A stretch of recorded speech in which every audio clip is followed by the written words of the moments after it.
This is Up for Debate presents Shaken, Not Stirred, 6 Decades of James Bond in Film. Tonight, episode number 144, recorded April 25th, 2019.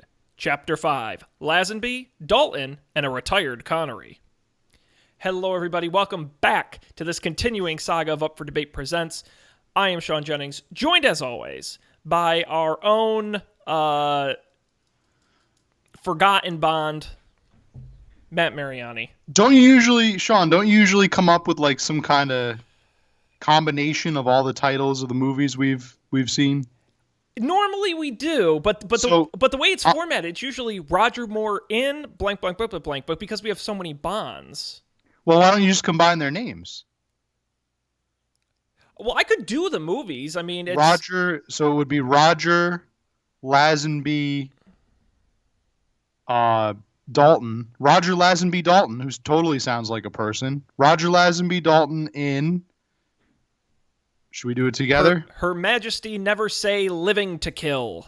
Much better. Thank you. There you go. Yes. Now we are. Well, the funny thing is, those titles are only in the episodes themselves because the actual like title on the podcast feed and on YouTube and stuff, you're limited to 100 characters on those services for titles, which I didn't know because that's never happened to me before.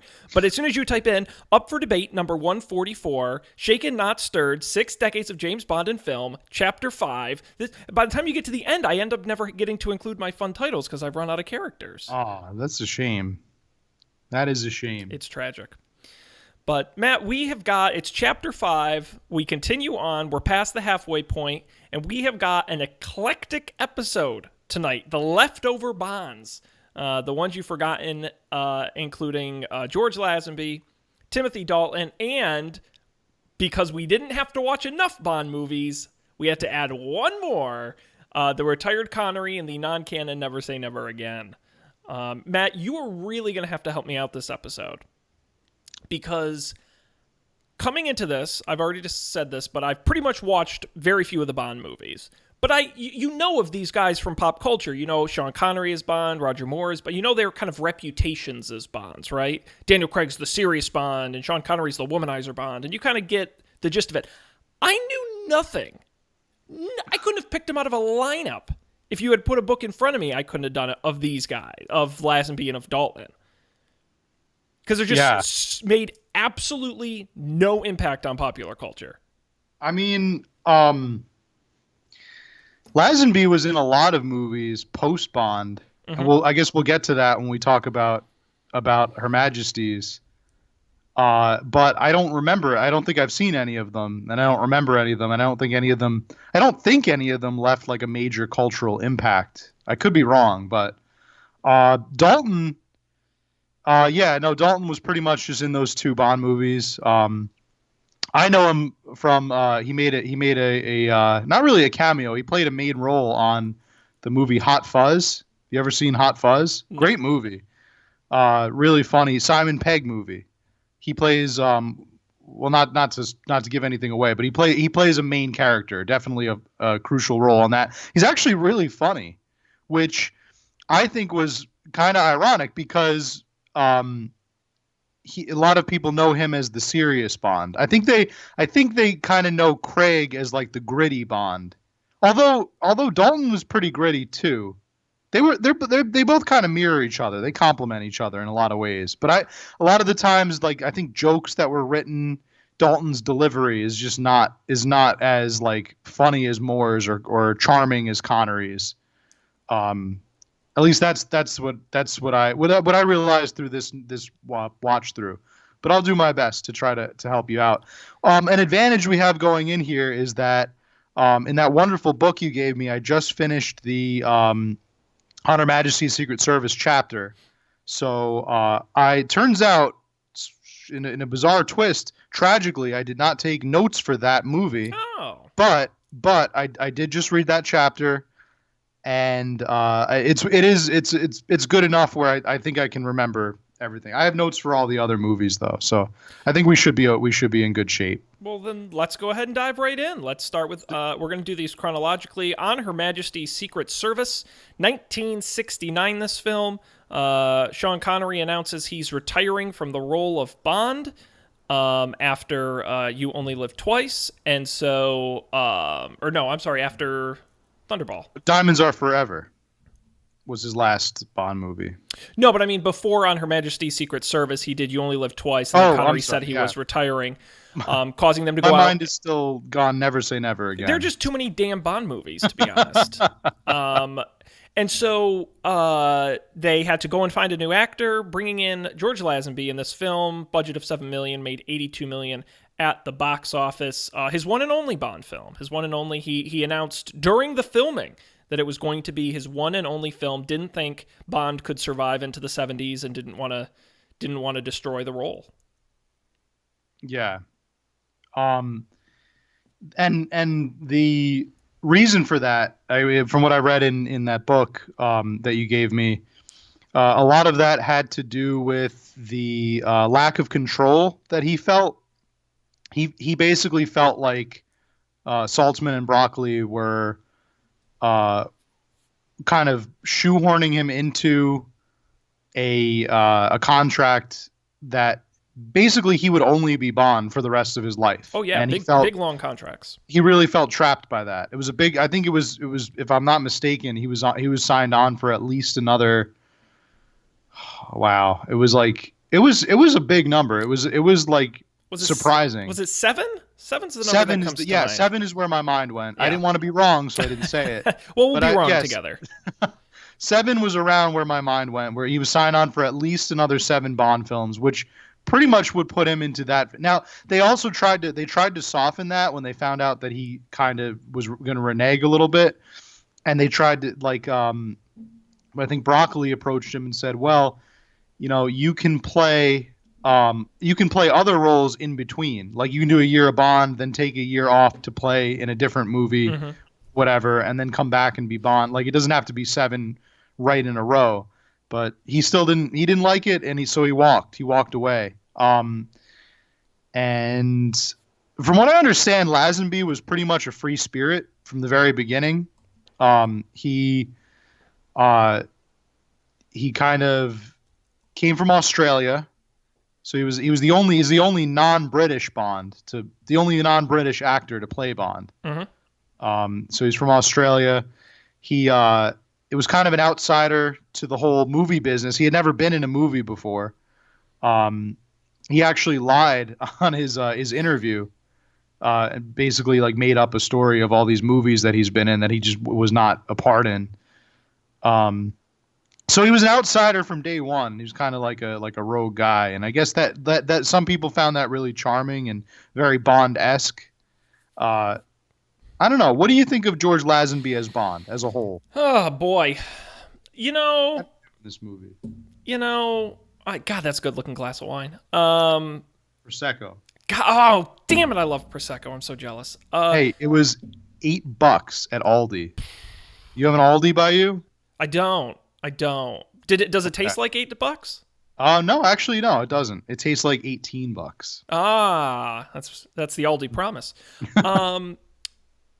George Lazenby, I kind of felt bad watching this movie because if you think about it, he's the guy who starred in the fewest number of Bond films. One. Mm-hmm. One film. At least Dalton got 2, right? And so if I had judged Roger Moore on his first Bond movie, Live and Let Die, I would have said he was a bad Bond, right? Right. I think given more time and experience in the role, I think he would have worked out as a good Bond. However, in this film, I thought he was fine.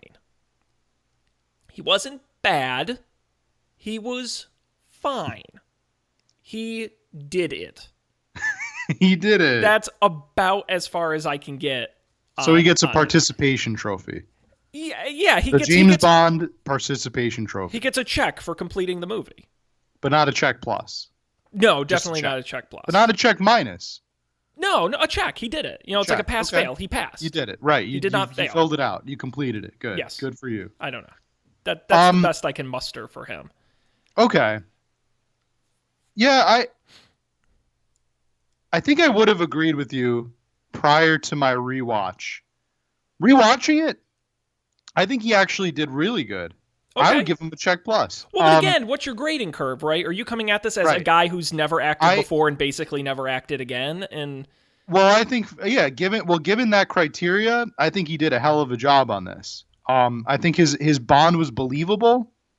I think it was heartfelt. A lot of that, the writing helped him out on this one because this was a very serious Bond movie. Oh, yeah. At least in terms of the themes going on here. Shockingly character driven. Yes, it was extremely character driven. Yeah. But I think, was he my favorite Bond? No, definitely not. Not even in the top 3. But I think if there were more movies, if Lazenby had done just even one more movie after this, I could easily see it. I could see him being up there. I agree. I just think it's because he was just a one and done. A lot of this movie gets kind of pushed under the rug a lot. Although it was a box office sensation when it came out. It was a hot ticket. Well, and again, made a lot of money. This was in the middle of the Connery run, right? So, you know, you're kind of just dipping into Lazenby real quick, and you're in and out, you know? Yeah. But you're absolutely right. I mean, this is a radically... No, okay, maybe radically is not fair. This is a different film. I mean, it really is, in that, first of all, it's shot differently. Director Peter Hunt, who never directed another Bond, this is his only Bond as well, shot very differently in that the film gets kind of sped up and slowed down a lot. The fight scenes are shot very differently. A lot more kind of close-ups and artsy shots versus the kind of wide shots we're used to in these movies. It really looks and feels different from the other Bond films. Sometimes I think that works to the advantage of the movie. Sometimes I think it works to the disadvantage. To me, the part that worked best was sort of where they tweaked. You know, up to this point, Bond is a template, right? The same stuff happens in the same order every movie, and they kind of tweaked it a little bit by bringing in the sort of overarching love story, bringing in what's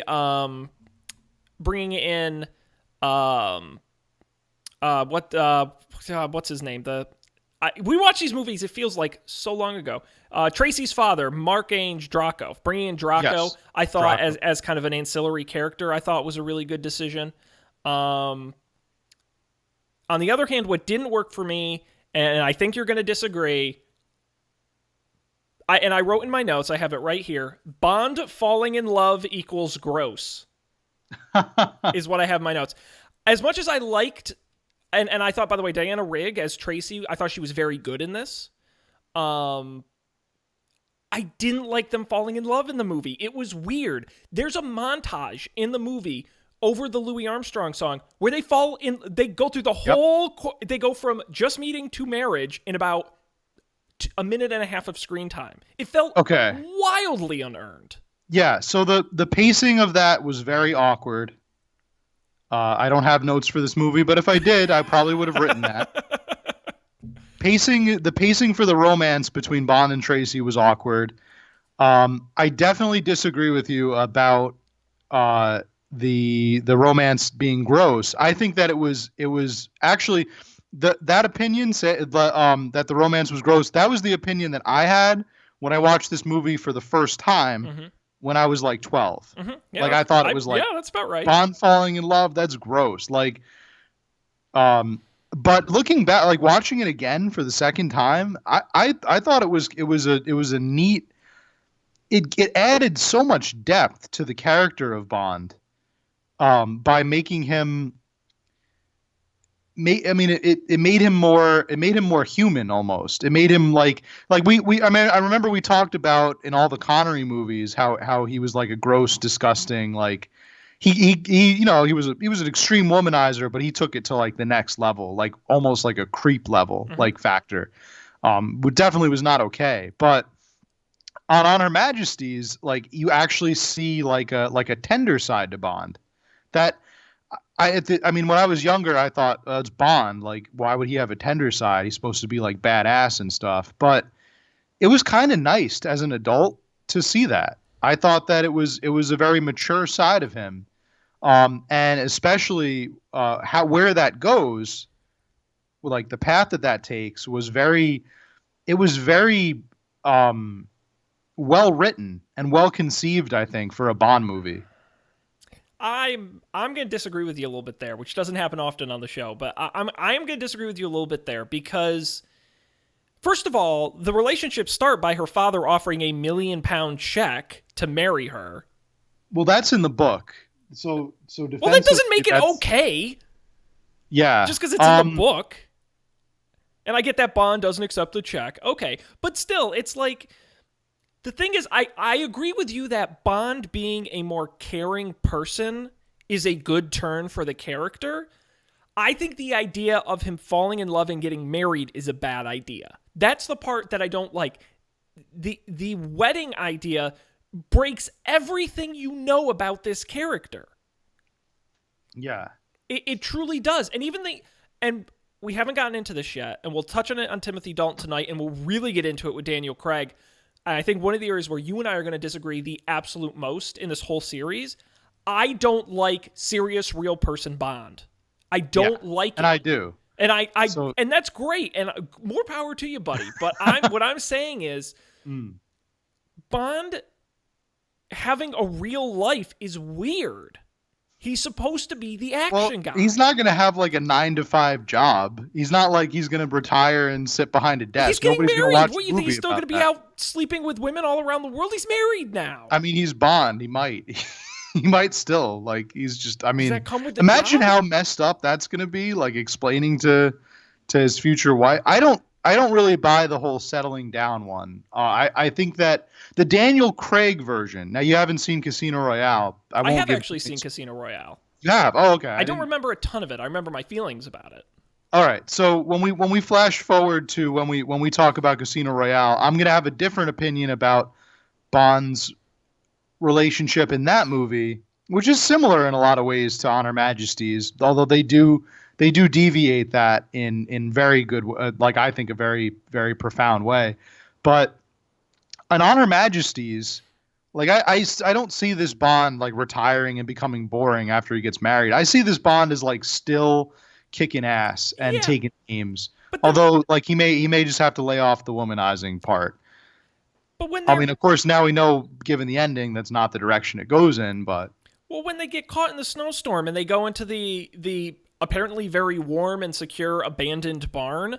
And they're having sexy time on the cots, and they're talking about buying the place and settling down. And it's like, this is, you made a romance film. You didn't make a Bond film. Like, if this didn't say James Bond on it, and you're like, the through line of the movie is ultra super secret spy who is a womanizer learns to fall in love. That's a good movie. It's not a Bond movie. All right. So I think the thing was, though, they had source material to work with. I know. And in the source material, he does get married. And I didn't hate this it. Girl, I didn't Tracy. hate it. Let me be clear. Mm-hmm. I thought they handled it well. It's just not the kind of thing I look for in a Bond movie. Now, I want to make sure we get to some of the other stuff in the film as well. Yeah. I thought there was some other really good stuff that happened. I thought we gotta give mad props to Telly Savalas as Blofeld, who I thought was awesome. I think he's the best Blofeld. Diamonds Are Forever Blofeld is pretty good too. Who was that? That was the actor was Charles Gray. Yeah, Charles Gray. He's the Blofeld that I kind of always envision in my head. Yes, he's the poster boy. Yeah. But I just thought the like this Blofeld was devious, like or he just seemed like a true villain. Whereas he was believable. Yeah, whereas Gray can be kind of like there was that part where they had him in drag and they like and then there was Yes. like the cloning one. He's a little more like boisterous and Hmm. like kind of like I'm trying to think of the actor's name. Christoph Waltz. Yes. His future Blofeld. Spoilers, but his future when he plays Blofeld in a future movie that we will not name for the sake of spoilers. He was he was very much like a John Gray type. I thought. Like yeah, just more like ooh, it's me. I'm Blofeld. Although that's a reveal that only comes in the third act of the movie. Although given the name and title of the movie, you could see it coming a mile away. But anyway, um, yeah, I like him. I like Savard. How about yeah, give it up for I thought it was great, and I love throughout the whole movie. One of my I made a note of this. He points with his cigarette at people for emphasis, and he points at them with the cigarette, and I'm like, what a this is the man the '60s. This is awesome. '69, yeah. Telly Savalas. Come on, you gotta love it. I'll put it this way. Yeah. He Telly Savalas actually like frightened me as Blofeld. Like he was believable. He was a more Yes. believable Blofeld Oh yeah. for me. Yeah, for my money. But yeah, for whatever reason in my head I always see Gray as the Blofeld The figure. iconic, sure. The iconic Blofeld, sure. So yeah, he really killed it. I forgot about the scene. Oh boy. And if I had notes, Sean, I would have written a whole bunch of notes on this one. You remember the part where I say scene, but it's really like a third of the movie. No exaggeration there. Where Bond is pretending to be a heraldry expert Yes. named what Sir was it? Sir Ernest Hillary or something? it was Sir Hilary Bray. Sir Hilary Bray. Oh my And he puts on god. that stupid accent. Oh my god. It goes on forever. That's like it's like you think it's going to be in one scene and then it's going to be done, but no, he's still like for probably like three combined scenes he's Oh doing yeah. the stupid It was accent awesome. and pretending to be this character. I loved And it. I think as I was watching it, I was just like damn, like we're definitely going to talk about this on the podcast. So, But that did lead to something I really liked, which was when because he's kind of trapped in what is, right. by the way, an awesome bad guy lair up on top of the Yeah, mountain, it's which by the Swiss way Alps. is a real rotating restaurant you can actually go to, Yeah, which is yeah, neat. they talk about that in the book, which was pretty neat. I don't know if it's still there or not. But the what I loved is when he breaks out of his room and he goes to meet the girls to have sexy time. And he Right. meets the one girl and he kind of uses the pickup lines with her and kind of seduces her.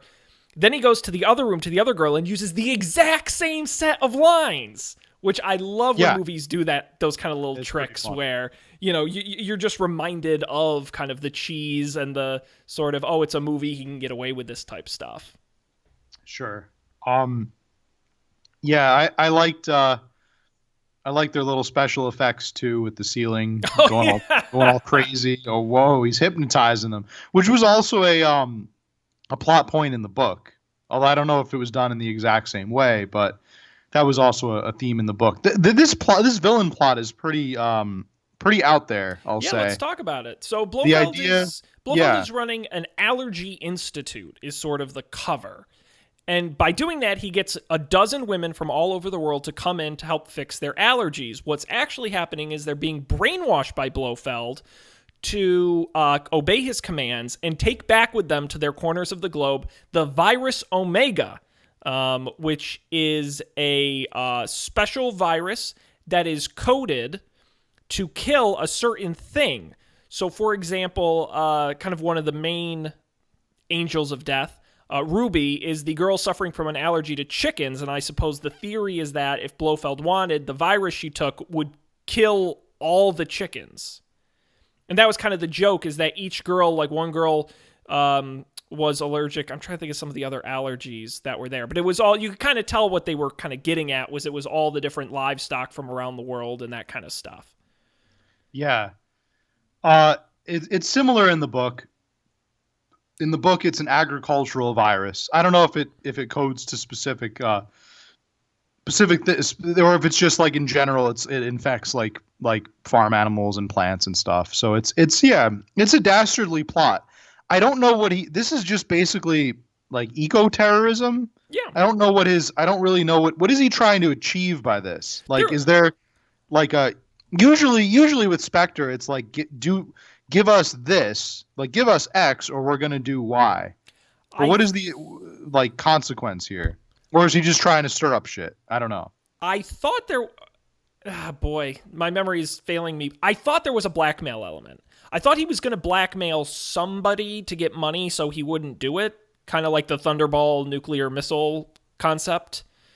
But I can't say for 100% whether or not that's true. That's just what I'm remembering. Okay. I couldn't remember if there, because there's, like you said, there's usually a blackmail like plot. Yeah. Some kind of goal. I don't think he was doing it just to be a dick. Yeah, but I mean, you don't know. This is Blofeld we're talking about. He this is a lunatic. Yeah. He's also probably really pissed off by now because Bond keeps thwarting his plan. So maybe this is like his time for revenge or something. Although it's great because in this movie he acts like he's never met Bond before. Yeah, that was busts really the continuity wide open. But he absolutely knew it was Bond. Like I think he knew. I don't know. That's the way that I watch the film, is like he's playing along. Like you think you're this like heraldry expert. Well, in my mind he always knew it was Bond. Well, do you know the story behind it? Maybe it's just Severus's kind of delivery of everything, but do you know the story behind that? It's Blofeld doesn't recognize Bond despite having met him face to face in the previous You Only Live Twice. In the original script of this movie, Bond undergoes plastic surgery to disguise him from his enemies to write out that sort of logic flaw. Oh, I did hear that. However, this is just my own headcanon. No. I think that's better than what actually happened, which is they just ignored that as a plot. In my headcanon, I think he always knew it was Bond. He was just waiting for like the opportune moment. You know how the villain usually like spoils the plan to Bond, like a la Goldfinger. Mm-hmm. But yeah, in my own headcanon, he always knew it was Bond. He was just waiting for like a dramatic moment to kind of capture him and reveal it. But yeah, so how does Bond stop Blofeld in the end? I get he stops his plan, like he messes the plan up, but he doesn't stop Blofeld because Blofeld is the one in the end that does in his wife, right? Yes. So what happens is there's that great down the mountain chase, including the bobsled, which I thought was really excellently shot and performed, and includes one of my favorite scenes in the entire movie, which is one of the bad guy skiers falls into a snowblower, and the snowblower starts shooting out red and his guts, which was hilarious. Yes, that was very well done. That scene totally unnecessary. They actually had I think for that scene they had an Olympic skier. Yes. That was filmed like I think filled in for Lazenby. Yeah, and they on the bobsled as well. They had Olympic bobsledders as well. Yes, and Olympic bobsledders.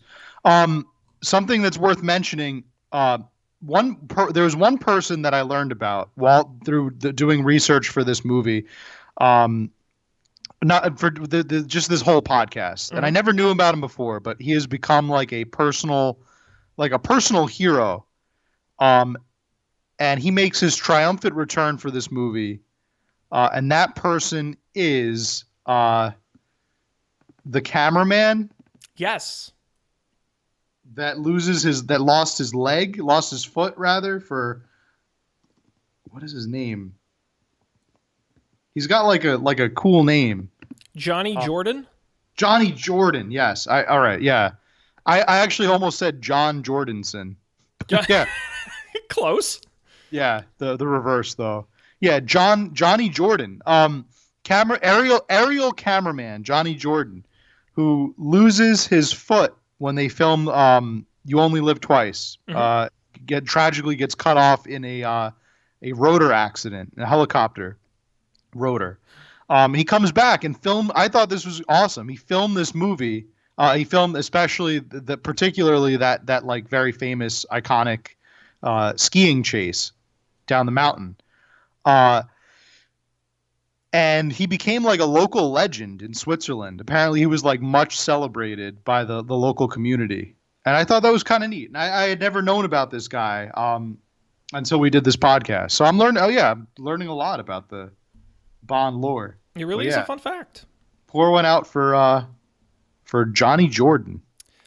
And yeah, so Blofeld gets his neck caught in a tree, which we think kills him. But you're right, Matt. We have to talk about the end of this movie before we move on. Bond thinks he's killed Blofeld. He goes back, marries Tracy in a fabulous wedding ceremony, refuses to take the $1 million check. They are headed off on their honeymoon in the Aston Martin. Oh, I do like how in the wedding, Moneypenny is in the crowd, like crying. Oh, like, she's so beat bawling up. her eyes out. I thought that was a nice touch. Tragic. Like, yeah, the end. It's the end of her little tryst, if you could call it that. whatever you would call it. Her infatuation. And so as they're driving away, he pulls over the car, and who drives by in a tragic drive-by shooting? It is Blofeld and Irma.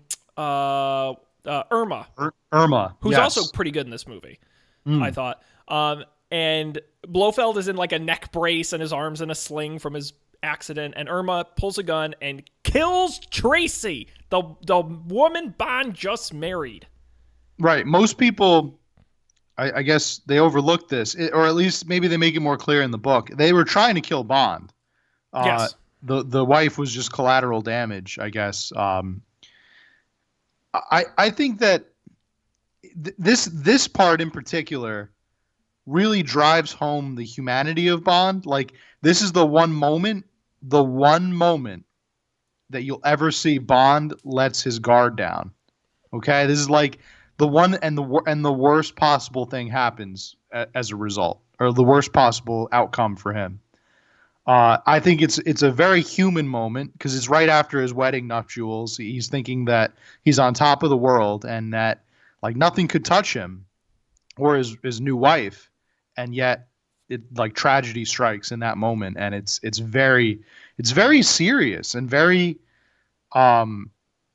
it's very heavy for a Bond movie. God, yes. I don't think they had ever tackled a heavy thing like this. There's going to be a lot of heavy moments in the other movies we talk about tonight too, License to Kill especially. But yeah, this is pretty serious stuff. This is definitely not your like roundabout Roger Moore like This is not Octopussy. You know, this is not Moonraker or anything like that. Yeah. This is a hard hitting film. Real deal.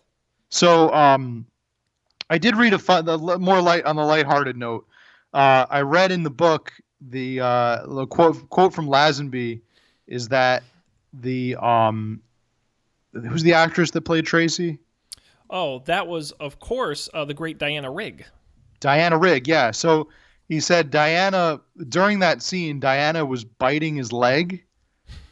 Like to try to get him to cry. Mm-hmm. Like she like bit down like really hard, and he said that like he actually all those emotions were genuine because having read the book, he actually was surprised. Like that was a twist that he didn't see coming, and he said he was actually like kind of emotionally gripped by that. But I think it's funny like that, you know, if you rewatch that scene again, like, you know, that dead person is biting that guy's leg. It's like, it's funny.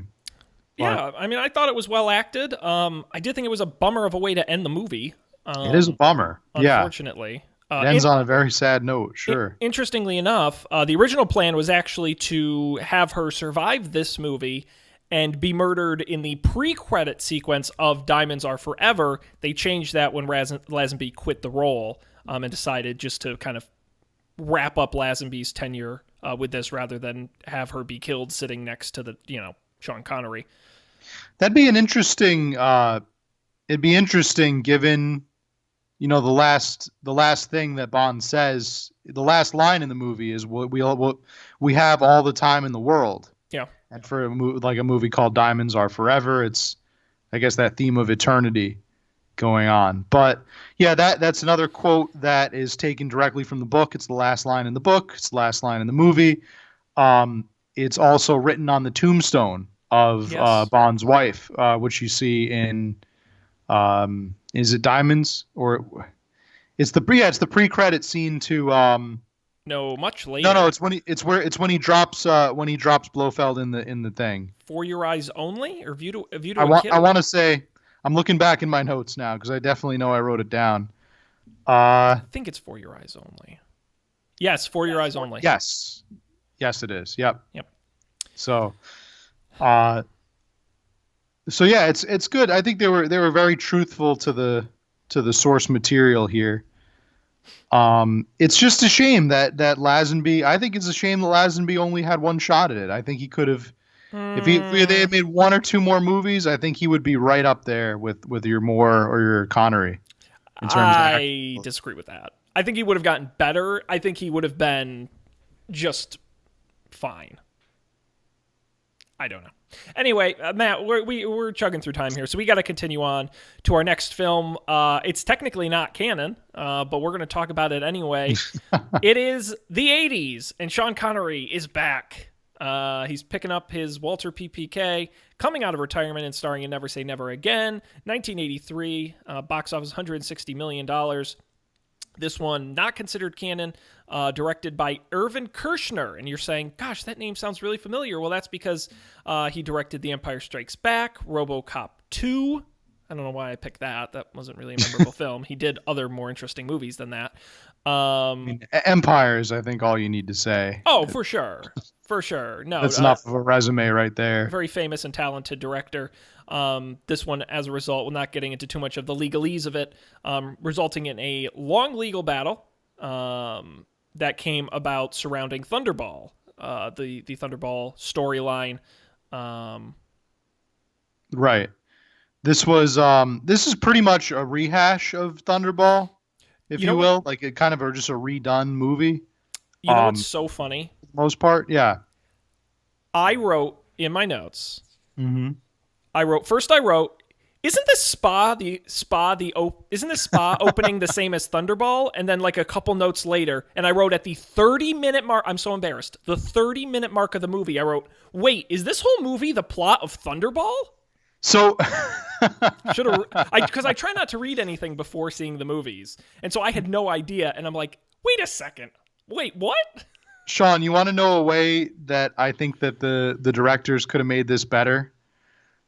Is every single time they make a direct reference to something that happened in Thunderball, the character like looks directly at the camera and either winks or does some kind of like eyebrow ways, and then all the characters turn and look at the camera, and then it just goes to the next scene. So, for example, in that opening scene, right, the movie opens up with a Bond like doing his usual Bond thing, running around. Although they have the theme song, they don't have the iconic spyglass thing, Bond shooting the circle, because that's trademarked, and they don't have a lengthy title sequence with the song and everything. But they do have a terrible theme song. Yes, they have a terrible theme song that sounds like elevator music that they play while Bond is like in a crucial action scene, which would never happen in any other Bond movie. But anyway, it's all revealed to be a training sequence when Connery gets like stabbed in the side by one of the women that he saves in the training sequence. Yep.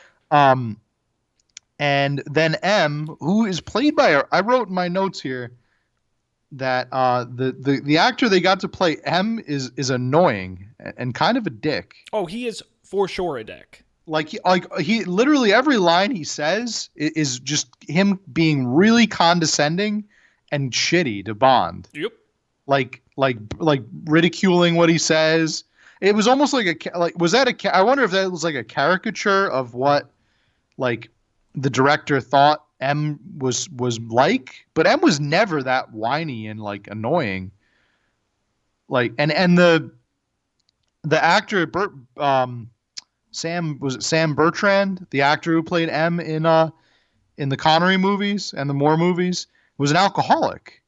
And he was never as nasty as this guy. So I don't know what his deal was. He always just was on edge. I think part of it, and they tried to write this throughout the whole movie, is that Bond in this movie is old. Bond in this movie should retire. Bond, and I think that's partly, it's kind of like okay, we're now in the 80s. The 60s stuff doesn't fly anymore. The double O program isn't needed. I think that's kind of the attitude they were going throughout the film, and I think that's where M was coming from as well. It's like, I've been put in charge of this program, and I don't think we need it anymore. And I don't think we need you anymore, James Bond. You're just an old man who gets stabbed in the practice round. Sure. Yeah, I guess but it's also it's a convenient way to get him into the health spa, right?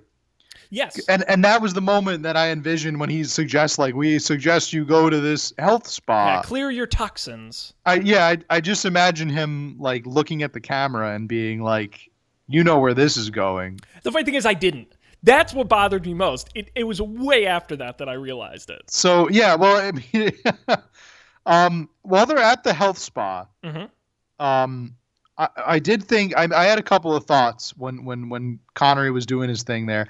I thought he looked better in this movie than he did in Diamonds. To me, he looked, I don't know what it was about Diamonds. He looked like tired or burned out or something. You know what it was? Throughout the whole movie. I agree. But he's older here, but I thought he looked better. Yeah. I think it's because this movie is shot different. I don't think I think as a human being, I don't think he necessarily looked better, but I think this movie was more brightly lit. Than Diamonds Are Forever, a lot of which takes place indoors or at night. This one is a little bit brighter. And I think the hair and makeup is a little bit better in this. I agree with you, but I think it's more of the filmmaking that lends itself to that. The movie magic. The magic. This is a very movies. bright film. This is like a lot. There's a lot of daytime scenes. Yeah. That's definitely possible.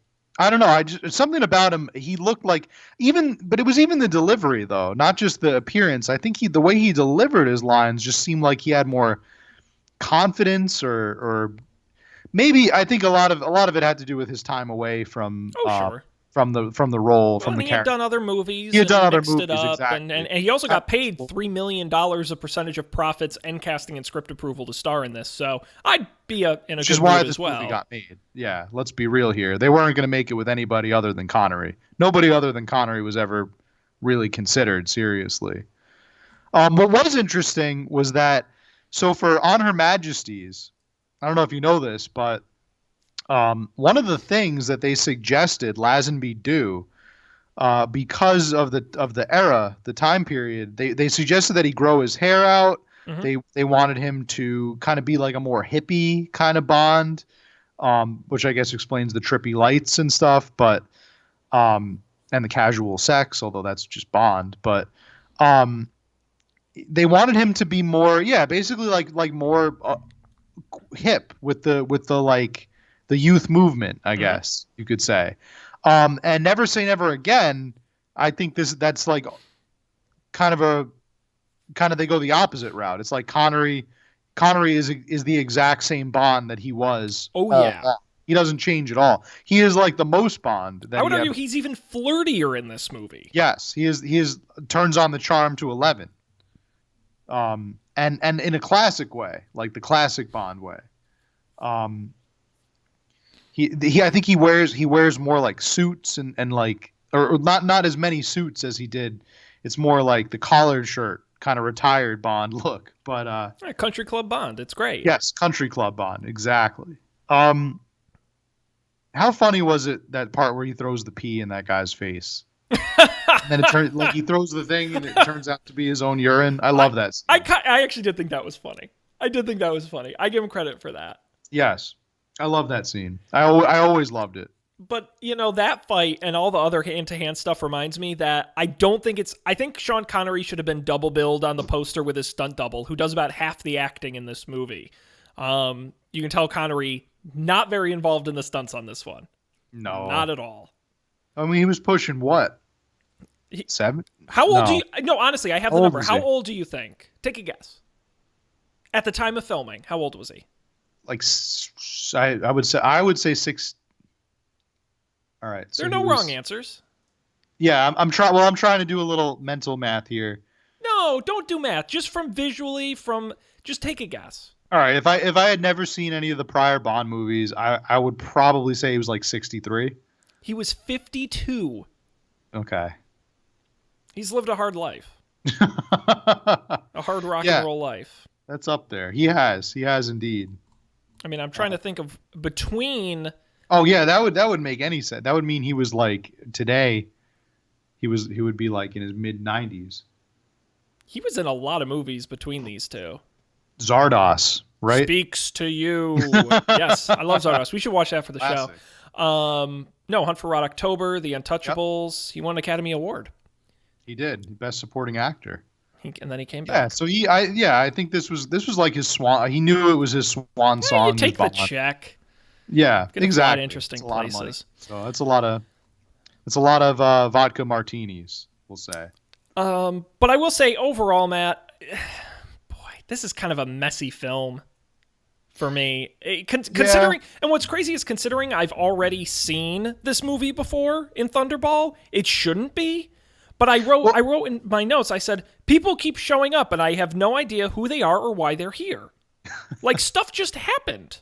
Well, why I thought it was so weird was I wrote, seems like everybody is only doing things because it has to be a Thunderball remake. Because the script tells them to, yeah. Right, like the part where they go scuba diving.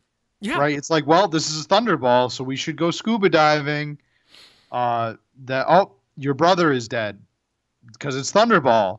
Which, by the way, that delivery, nice. When he's dancing with the domino, and he's just like, your brother's dead. Wow. Yeah. Worse. I thought the beach reveal in Thunderball was bad. This was worse. No, I think the beach reveal was still worse because he has a little hanky panky with her first, and then tells her, which is really a horrible thing to do when you think about it. But this was still pretty. This was just very casual. It was just very nonchalant, almost like you're telling her like. You know, I had steak for dinner. Oh, your brother's dead. It's like, it was just nice. Great. That's awesome. Casual. Keep it casual, Bond. But yeah, the thing is that, everybody seemed like they were just going through the motions and just going about the script because it had to be Thunderball. And they had to it would have been nice if they had thrown a wrench in it somehow and made it like you think it's going to be Thunderball, but then all of a sudden something different or crazy happens. I guess when they go to North Africa, that's when it gets a little wild. And Blofeld tries to sell Domino to a bunch of Arabs. Okay. Awesome. And then the horse, they ride the horse and jump off into the water. That was pretty crazy. I like that. That was a good little change of pace. But gosh, you keep talking about stuff, and I wrote in my notes. It took me 2 days to watch this. I said, resuming this movie on the second day, I remembered nothing about it. And now you're like telling me, and I don't remember anything about this movie. It made no lasting impact on me. So a fun fact to remember about this movie, one of my favorite little fun facts is that the reason it's called Never Say Never Again, you know the story behind this? I do, but you should tell the folks at home. Yeah, so Sean Connery famously said when his wife asked him if he would be in another Bond movie, he said never. Those were his words. I will never. I think the direct quote was, "I will never play James Bond again." Like with no uncertain terms. And then I guess he had to eat crow in a way, but in a way not, because he got like a bunch of money. It was his wife who suggested the title "Never Say Never Again." Yes, his wife suggested the title. The original. Do you know the original name of the film before "Never Say Never Again"? Thunderball 2. Thunderball 2 Electric Boogaloo. No, worse. James Bond of the Secret Service. So that I think that just kind of seems like a giant middle finger to Broccoli and Salsa, totally. Right? No, it's like if we get to use the James Bond name, we're going to use it, right? Yeah, we're getting our money's worth. Which is why the name Bond is uttered more in this movie than in any other. Yep. Bond movie. Yep. I think that's a fun fact too. Oh my god. Mr. Bean is in this movie, Sean. I wrote that. I what literally have Mr. Bean in all caps with an exclamation point. Mr. Bean. Great. I was like, what the hell is he doing in this? It was Robert Atkinson. Rowan Atkinson. Yeah, pretty much as Mr. Bean. I thought when I saw this, I was like, is this like a crossover that I forgot about? Because he shows up and he acts like Mr. Bean, like he's an idiot basically. And He's shouting his name, right? He's like, Mr. Bond, Mr. Bond, like across the harbor, and just being a dummy. Well, this was one of his first movies. It believe was. or not. Yeah, and you can kind of see him like developing like a silly persona. Like he's like looking around corners and stuff and being a goofball. Mr. Bean. That was funny. You know what? I do have to say, there was a bright spot in this movie, Matt, for me. Can you guess what it is? The one thing in this movie I would say was outstanding. I know exactly what it is, Sean.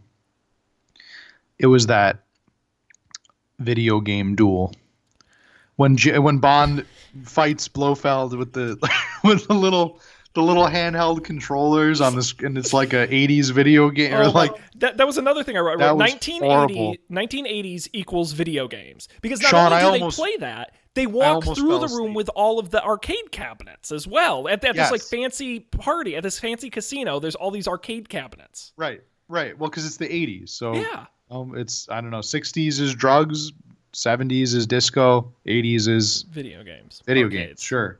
And that game did not look fun. I do want to be very clear. That looked very hard to play and not fun at all. It looked extremely stressful because every time you like lost, you'd get shocked. Yeah. And the shocks would just increase. I thought that sounded really, but there was no, I didn't sense any tension at all. I almost fell asleep during that scene. It was so boring and that went on for too long. Well, and Bond's gonna win in the it's like this is what killed Bond finally. If it was like if Blofeld had been playing that game with like Domino or with like a side character that you think like has a real chance of dying, then it would be a little more tense. But I knew that they were both gonna be fine. So actually, Matt, the one thing I loved in this movie was our main villain for the movie, Maximilian Largo. Largo, yes. I thought the guy who played him was very good. I liked him a lot as a James Bond villain. Really? I thought he was a good mix of creepy and confident and seeming smart, but also doing evil things. I really, really liked him in this movie. The star of the movie for me was him. Good. I thought he did a fine job. Nothing bad to say about him. Yeah. I thought that horse that jumped into the water was the star of the movie, but that was awesome. They used a real horse for that, Which I don't think you could do today. No, I think they have laws against that. They had to show the part where he swims away and like he's not hurt, so nobody would complain about that. They did use a real circus horse. That was like his trick that he had been trained to do, was like jump in the water. So I guess that makes me feel a little bit better. Yeah, an obvious stunt double for both Bond and Domino on that one too.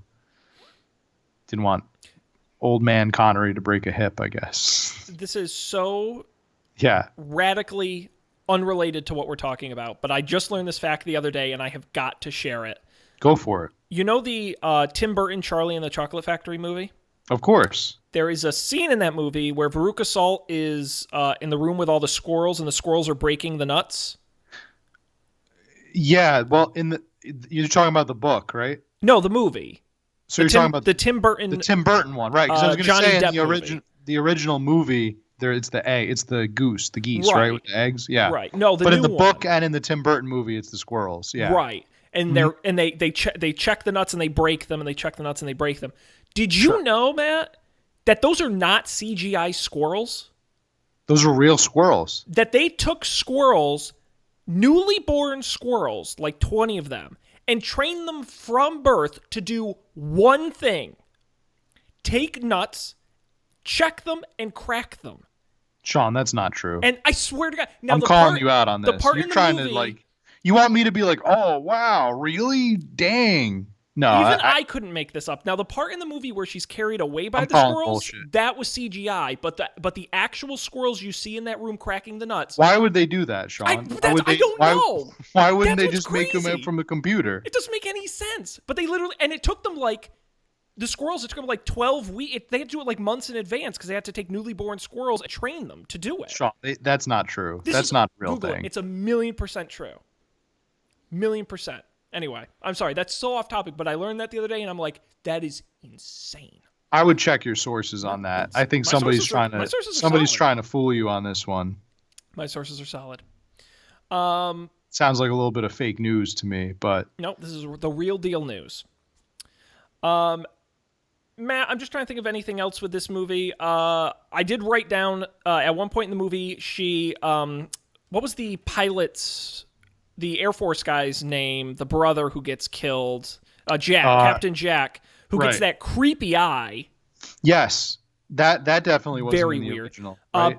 But do you remember how he gets killed in the movie? In this Thunderball or in the real Thunderball? No, in this one. In this Thunderball, doesn't he get like garroted with a piano wire or something? No, she tosses a snake into his moving car, which causes him to crash it and explode. That was which is the dumbest way to kill somebody. Yes. I wondered when I watched that. I wondered if that was some kind of callback to like, I don't know. It's my imagination probably, but if it was like some kind of callback to like Roger Moore era Bond, like Live and Let Die was the first thing I thought of. With because snake heavy movie. I don't know if that was some kind of like it was crazy allusion to that. I don't know. It was weird and crazy and unnecessary, but so was this movie. So, what'd you think about that missile pen, Sean? If I were to give you a pen, and I were to say that this is a Q-Tech weapon that has a missile attached to it when you prime it, how would you use that in your movie? You're the director. First of all, was that in this one? I don't remember that at all. You don't remember the missile pen? So, okay. Essentially, Q gives him this missile pen in the beginning of the movie, and I think they forgot. I think the writers genuinely forgot that they had given Bond this tech, and they realized that every tech that Q gives Bond, like the rule is that everything he gives him, he has to use. Like it has to get used in the movie at some point. And I think they forgot toward the end, so they were like, shoot, let's make a scene where Bond has to use the missile pen. And so what he does is when the crazy girl, the one that murders Domino's brother. Fatima Blush. Yes, there you go. She has Bond cornered and is about to shoot him. And she says, before I shoot you, I want you to write down that I am the best lover in the world, or the best lover you've ever had, or something like that. So Bond is about to write it, or he like takes out a scrap of paper that I guess he finds on the floor, and he's gonna write it in pen. But before he writes it, he fires the missile and kills her. And I genuinely think they forgot about they were like, how are we going to use this pen missile? We gave him a pen missile. Let's figure out how he's going to use it. And so that's what he does. I mean, for my money, I think a very easy way they could have put it in the movie. They could, when he's rescuing Domino from the Arab slave traders, I think he could be like writing a check or something. Like he could disguise himself as one of them. And then he pulls out, bless you.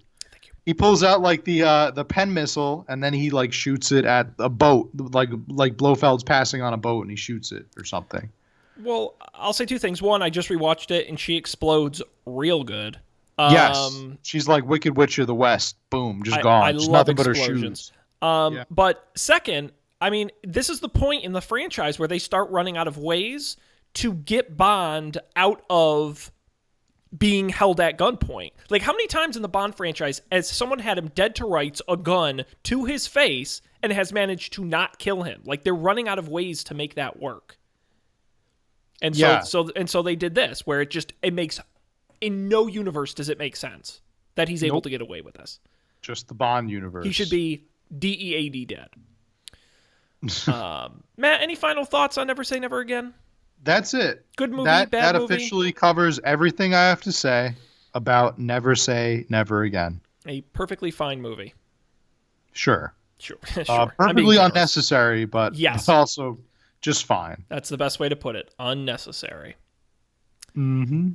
All right, well, let's continue on.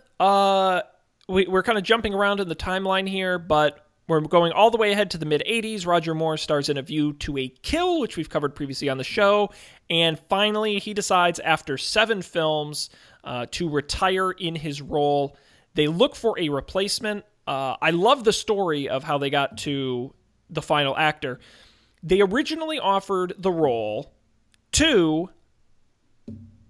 I want to say Charles Bronson because I'm an idiot. Pierce Brosnan. Pierce Brosnan. I don't know why I thought that. Pierce Brosnan, who at the time was starring on the television series Remington Steele for NBC. Now, Remington Steele had essentially been canceled at this point. It ran a couple seasons, but it wasn't doing very well. So Brosnan signs on to do James Bond, gets a lot of press and attention, and NBC all of a sudden says, hey, wait a second, there's a clause in your contract that we can make you do another season of Remington Steele. And so essentially just a few days before Brosnan is set to go make this movie, NBC pulls the rug out from under him, makes it come back. They only shoot 5 new episodes of Remington Steele before it gets canceled, but he can't be in it. And so they go all the way back to a man I think had been considered for basically every Bond opening since they've looked for actors, which is the always runner-up Timothy Dalton. Right. Yeah, it's interesting that Dalton's the one that has been kind of waiting in the wings. Yes. Famously, he himself turned down the opportunity to audition for a previous Bond movie. I want to say it may have been On Her Majesty's. I mean, that would make sense. That's when they needed a Bond. It was either On Her Majesty's or Live and Let Die. It was when the last time, maybe it was both. But he the reason he gave, he himself said it was because he was too young. He said Bond should be a more older, more seasoned person. Mm-hmm. Bond is seasoned. He's a guy that's that's been around, and he felt he was too young to portray him. And at the time, he was only like 23, 24 years old, so he would have been a little green. But nevertheless, they go with that perennial waiting in the wings actor Timothy Dalton. And what are your opinions on him as Bond? Matt, what do you think my opinions are on Timothy Dalton as Bond? Sean, I can't guess your opinions. You've had a great record so far in this series of guessing my opinions. Okay. I just want to know what you think I thought. For my money, Sean, I think that you thought he was just okay. Just okay. Matt? You know what? Knowing you, you're probably going to say he was a phenomenal Bond and was like, he blew you out of the water and your expectations for him were very low, but turns out he actually really impressed you. Matt, I couldn't have said it better myself. Damn. Exactly. Okay. Yes. I really enjoyed these movies, and I thought Living Daylight's more so than License to Kill. I thought Timothy Dalton just threaded that needle perfectly of what I look for in a Bond. A great mix of serious and funny. And I thought it was a great Bond. I thought he was great. I really enjoyed this. Sean, the reason I went with that opinion is because it was the exact opposite of my own. But man, you have to tell me, because I don't know the answer to this. How does the bigger Bond community feel about Timothy Dalton? Is he generally liked or disliked? It's almost like this show is called Up for Debate or something, and we have to disagree on everything. In the greater Bond community, I think that Dalton is generally considered underrated. Okay.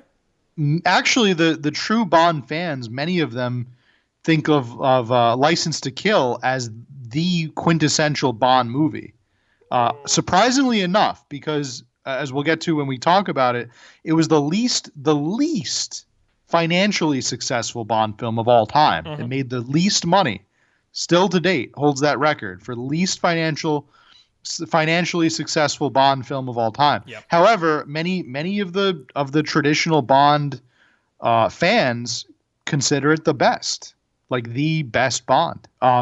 For many reasons we'll get into when we talk about License to Kill.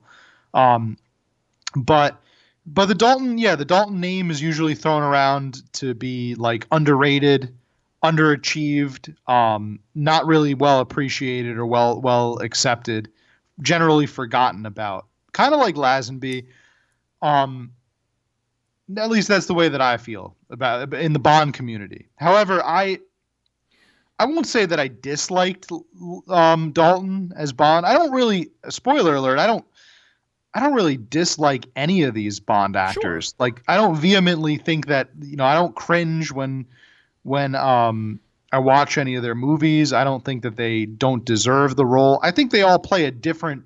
They play their own version of Bond, Hmm. which I think they all do really well. That being said, for my money, my take on it, I think he was the weakest of the Bonds, just from my own standpoint. I think he was helped greatly by the writing of these two movies, both Living Daylights and License to Kill. More specifically, the latter.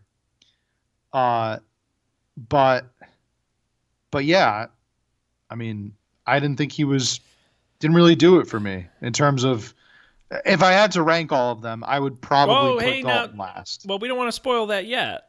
We got a lot No, more no, movies to go, and I'm not going we to do. rank mine because I haven't seen many of the other guys. But I think what it comes down to, and I get why people wouldn't like him, what it comes down to for me is the difference between Timothy Dalton and the other Bonds. When you look at Roger Moore, Sean Connery, they go at one speed. From start to finish of each film, they are the same guy. They have the same tone, they have the same mannerisms, they're the same guy. And you're right, maybe some of this is the script, but I also think some of it is his acting, where he has different speeds. Where you'll see him, there was a great moment in the movie where with Kara, he lies about who he is, he pretends to be a different guy, and he has a bit of a different personality when they're at the carnival, and then he goes and sits with Saunders, and he's a completely different guy.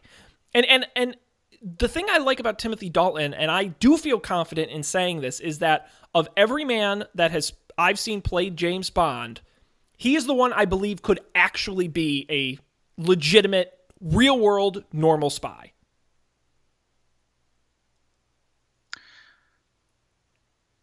Yeah, Now, does that make an exciting movie? I don't your know. your take on that. I've heard. Yeah, I've definitely heard Bond fans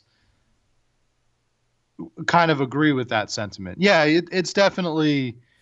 I would say it's absolutely valid what you're saying. I would say that's totally. I could see it too. I mean, for my money, I think that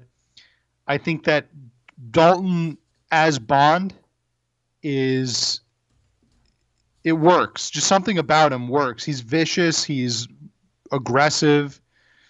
He's also like you do generally believe that he could kill someone, and like he's a hardcore assassin. Like, but he's also he has the Bond charm.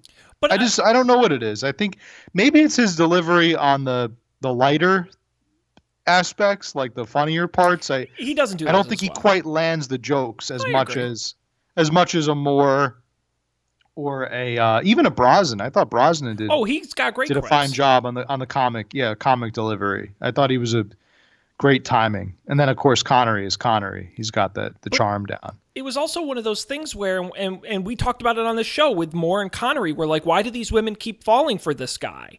Like, it's insane. How do these women fall for this guy? And then you watch Dalton in these films. First of all, he doesn't have like a zillion women falling after him. It's usually just one. But I'm like, I buy it. Like, it's not insane that a woman would find this dude attractive and interesting.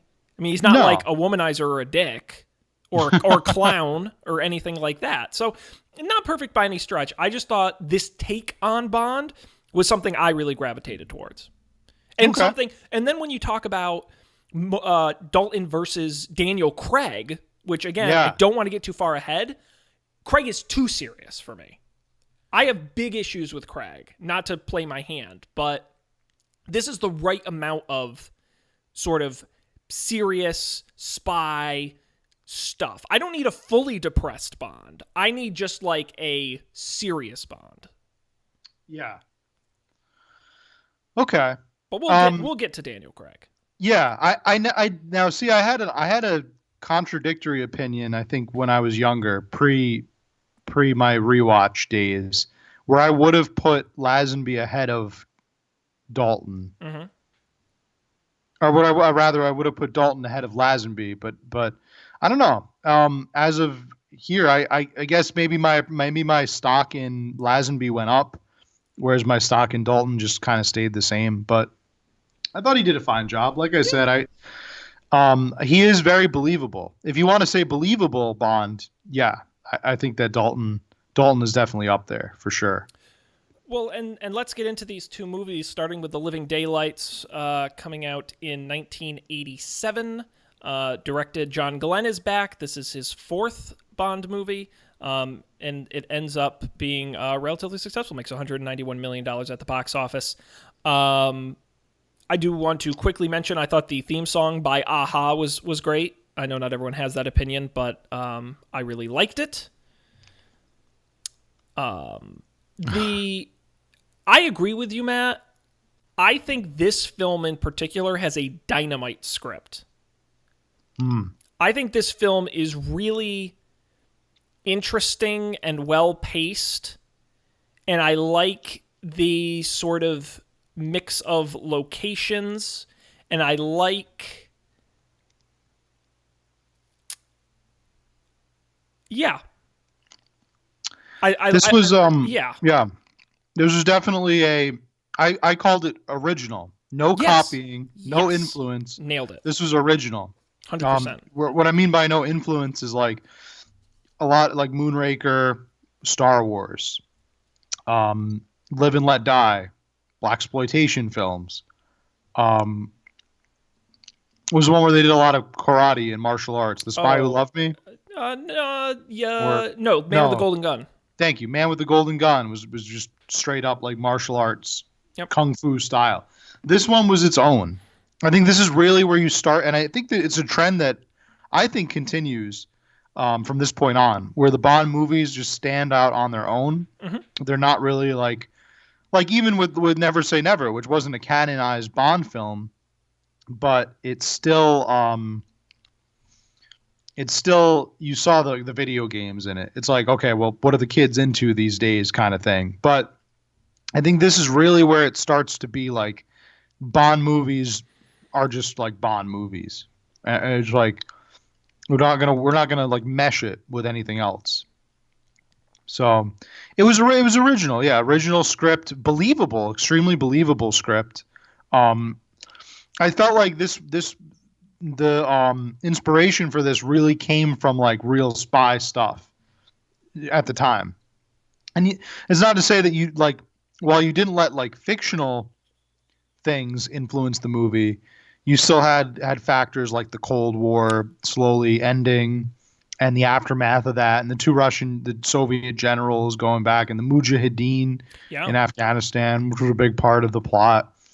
Like that was all like culturally relevant, but without it being like too fictiony or gimmicky, which I liked. I thought it was good. I thought this was one of the better Bond girls too.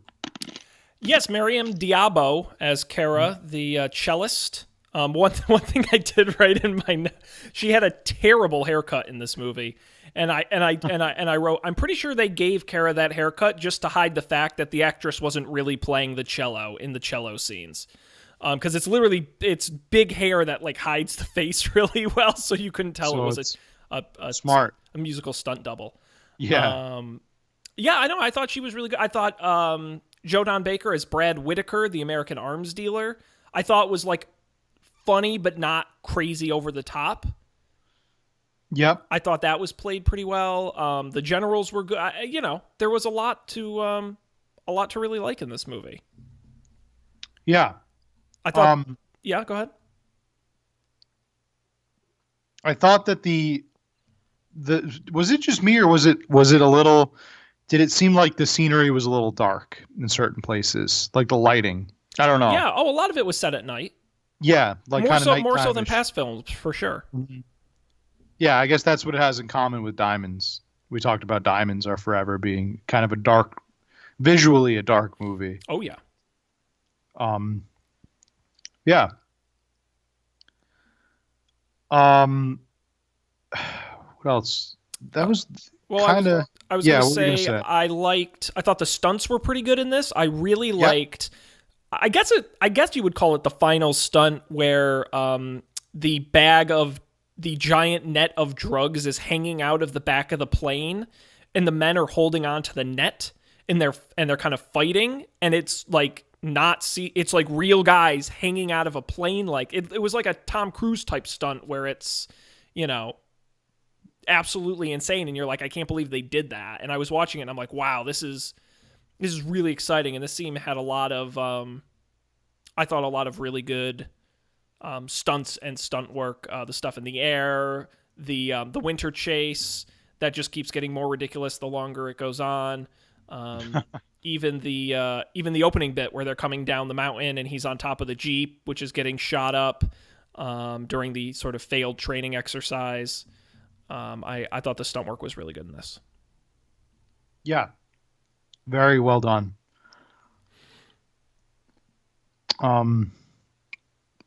Yeah, that's the Living Daylights. I thought it was a good, we'll say like comeback for the Bond franchise. I mean, you kind of wonder like where they're going to go um, from here. What was the last canon Bond film Before this one, A View to before a this Kill. one? Was A View to a Kill. That was kind of like I don't know. It seemed like in that one, as good as cool as the villains acted, it was like the writing needed some work. It's almost like they self-correct these movies. It's kind of eerie but cool. Like you have, if one movie's too silly or goofy, like immediately the next movie is going to be super serious and like spy-esque, and I think it's really been that way since Connery's Bond. Like people reacted to From Russia with Love as like too realistic, so Goldfinger is like a little more sillier or lighthearted or edgy or something, and they really do self-correct in a lot of ways, and I think this one did a fine job of that, coming from A View to a Kill, where I think the main issue was like it's a believable plot, but it just seemed like it was it was kind of like the downslope of the Roger Moore era. We needed like a fresh new Bond, and Yep. Yeah, Dalton delivered it here. Yeah, we'll see it again when Brosnan transitions to Craig. I mean, when you change actors, when you change decades, you know, for me, Timothy Dalton is, as much as Roger Moore kind of slid into the 80s, you know, Timothy Dalton really is the Bond of the 80s. I mean, this was what your 87, 89 for License to Kill. It really is a testament to the time, and you see sort of the way it's shot, certain elements of the film that are very reflective of the time. Yeah. What do you think of Bond actors when they make self-referential statements to the fact that they're new? Like, just because this is the first Dalton film, Yeah. we could talk about this. Like, when they make like a self-referential comment to them being like a new Bond. I think they're okay. I think it can be overdone. I think for the most part, I'm good with them as long as you don't get too cheesy. You know, I mean, well, cheesy, I guess that would be a good word for what Lazenby says in the beginning of On Her Majesty's. If you remember the opening, it's shot with like the camera behind somebody, like just some guy, and he's running and like chasing after this girl in a car. You don't know who the guy is. She runs out into the ocean to try to drown herself. Such a weird scene. Yeah, very odd. And then all of a sudden it's revealed that, okay, this must be Bond. He introduces himself as Bond, James Bond, to the girl that he saves. The girl all of a sudden runs off. And then he basically turns to the camera and says, this wouldn't have happened to that other fellow, right? Yeah, a little much. I think that's I didn't really care for that line in that movie, and I'm glad that they didn't do it here with Dalton. Like that's the thing, is he he kind of just slides seamlessly right into the new Bond role. Even with Moore, you had he orders like a brandy or something, like just to like set himself apart. Yep. And I mean, I think like as an audience, we know it's not the same Bond actor, but I don't think it has to be as announced or as like, direct as that scene made it out to be. There's another great example from On Her Majesty's Secret Service where after he basically says, I'm still going to go after Blofeld, hey, your badge and your gun type scene. And he goes into his office, which, by the way, I love that Bond has an office. How often do you think that gets used? Right. But in the office, in the background of the office and on the desk are a bunch of the gadgets from the previous movies. Like, that's a little more subtle. That's kind of a thing you pause the film and you kind of look at and admire. It's an Easter egg, yeah. Yes, but you can't wink at, you can't wink at the camera. That's a little bit overkill. Yeah. Yep. Anything else to say? Yeah, there's just one small note, something that I really enjoyed in the film. I believe it or not, of all the Bond movies we've done, this is the one I've taken the least notes on, which tells you how much I was engaged with the movie. But when they are at the carnival, and Bond meets with Saunders, and they put the bomb, and then Saunders gets killed by the exploded sliding glass door that slides into him so hard it explodes him. Yep. It was one of those where I just scream at the screen, no, what? Like, I love when these movies do the over-the-top kills, like the snowblower, like we're going to talk about one in the next movie as well. So I thought that was really fantastic. So I enjoyed that. Other than that, no, I don't really have much to say about this other than I really enjoyed it. And I thought he was good in it. I will say, as we transition to License to Kill, I thought this was the better of the two. Okay. Which I know is not everybody's opinion. Because they are different movies. License to Kill, the 1989 film, grossing $156 million at the box office. Timothy Dalton is back for his second film. He is joined by John Glenn for his final directorial Bond film. And this time, Bond is out for revenge. Indeed. Fun fact, the first Bond film shot entirely outside the UK. Wow. This movie had an original title that it was, man. I know the answer. I was just reading about it. What was the original title for it? It was License Revoked. License Revoked. Now, allegorically or anecdotally, that's the word. That's the real word. Anecdotally, the reason that they changed the title was I heard, I don't know if this is true or a rumor, but I heard it was because the directors feared, or the producers feared that an American audience would not be aware of what the word revoked meant. So they changed it to License to Kill for us Americans. That's who interesting. Don't know our vocabulary much. Wikipedia says the name was changed during post-production due to American test audiences associating the term with driving. Oh, like license revoked? Yeah, I don't know how true that license? is, but... Okay. I buy that. Because it could be idea. like License to Kill revoked, which is what happens in the movie. So, which do you think is a better title, License Revoked or License to Kill? Definitely License to Kill. See, I disagree. Really? I like License Revoked because it's License to Kill is just like a phrase from the movie. It doesn't mean anything, but License Revoked has some action to it. You know, it says this movie's different. Like all those other Bonds, they had the license. This guy, they revoked his license. I always had trouble remembering if it was License to Kill or Licensed to Kill. Yeah. Which one is it? Officially, there's no D. It's just License to Kill. That's what I thought. Yeah, License to Kill, which is still a good title. I thought it would have made more sense for there to be a D at the end, like James Bond, License to Kill. But anyway, this movie was really good, Sean. I have to disagree with you. I think this movie was the better of the two. We are like left and right. Look at us, like real debaters here. disagreeing on stuff. Well, everyone out there enjoy this moment, because next week when we do Pierce Brosnan, it's just going to be both of us saying, "Oh, we really liked it. Oh, we really liked it." I think you might be surprised. Ooh, we'll see. All right, I haven't watched them, so we're going to find out. Yeah.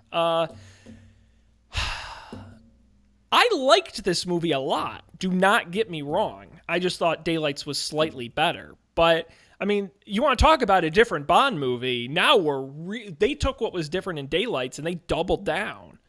Because this movie opens with Felix Leiter's wedding in Key West, and he and his wife are killed.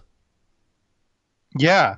This was a crazy opening. I had to keep, as I was watching the movie, I had to keep like double checking if it was the right movie, because it was dark.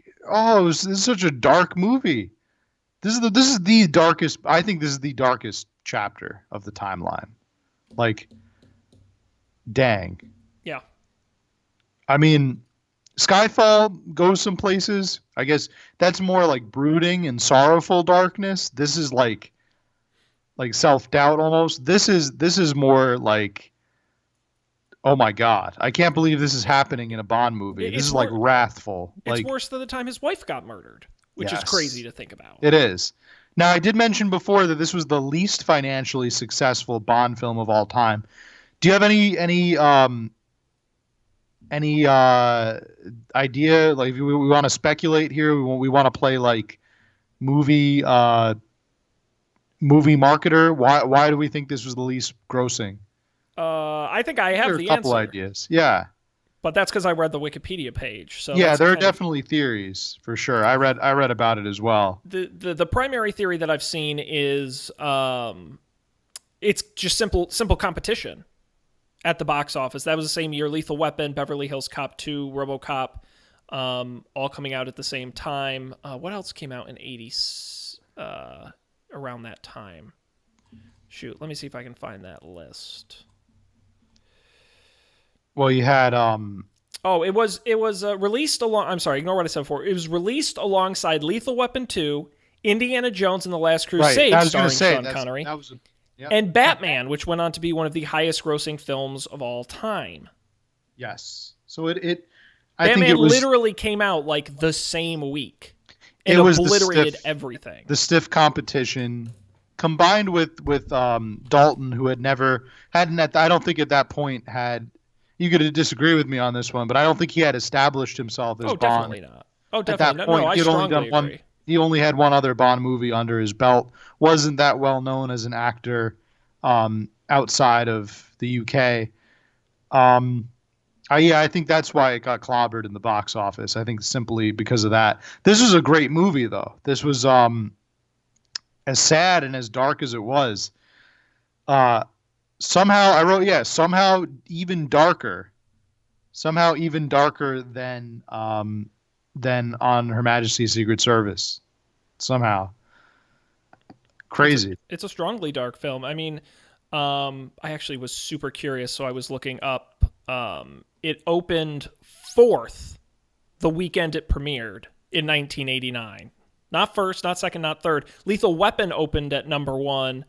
Batman at number 2. Honey, I Shrunk the Kids at number 3. And License to Kill at number 4. Was the 36th highest grossing movie that year. Gosh, this really is the ultimate turn in your badge and your gun, you're off the force movie. We got the friend murdered, quits the service, gets his revenge. Where do you want to start? I don't even know where to start on this one. A lot went down. So this is actually the first and to my knowledge only time that an actor who played Phoenix Leiter in a previous movie reprises his role. This is the same actor from Live and Let Die who comes back and is Phoenix Leiter again. He gets married. Bond attends the wedding and stuff.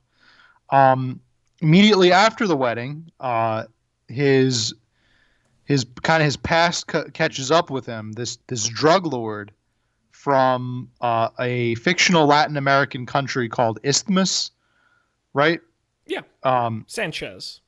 The guy's name is Sanchez. I just wrote Sanchez is ruthless, and I put it in Oh yeah. italics. Ruthless. Like, so this Sanchez presumably rapes and murders his Leiter's wife, or has his henchmen do it, while simultaneously feeding Phoenix Leiter to Felix Leiter. I keep calling him Phoenix Leiter. Phoenix Wright is the ace attorney. Felix Leiter feeds him to sharks, like living sharks. Yeah, what is with these guys and sharks?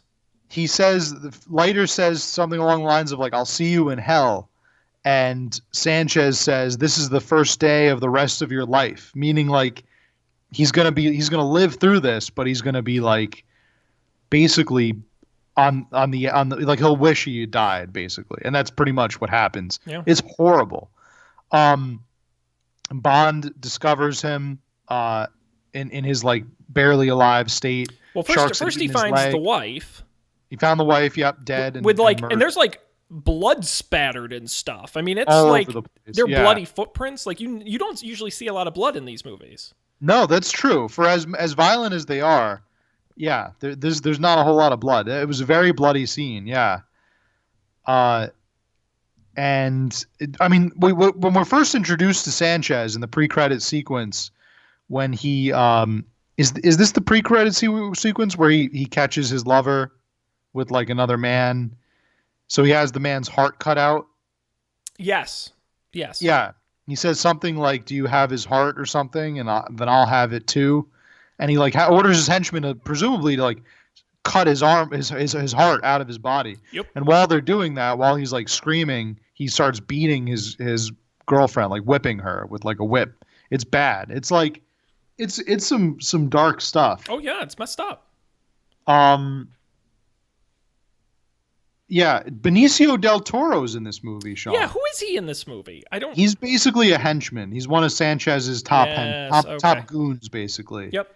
He's there to intimidate. He intimidates Bond in the bar, in the bar scene when he goes and meets the contact there.